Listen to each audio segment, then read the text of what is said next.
Hi అండి, అందరికీ నమస్కారం.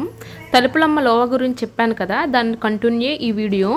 ఇదేమో చెట్టు కింద అమ్మవారి విగ్రహం పెట్టారనమాట, రాతితో చెక్కింది. మేము అక్కడ కోడిని పూజించాం కదా, ఇక్కడే అమ్మవారికి మొక్కుకొని పెట్టామన్నమాట. సో వీళ్ళంతా తలుపులమ్మ లోవకు వచ్చారు. ఇక్కడ స్పెషాలిటీ ఏంటంటే అందరూ కోళ్ళు మేకలు తెచ్చి ఇక్కడ నమస్కరించి ఇక్కడే కోసుకొని ఇక్కడే తినేస్తారనమాట. వాళ్ళకి నచ్చిన వంటలన్నీ ఇక్కడే వండుకొని తినేసి ఇంటికి వెళ్తారనమాట.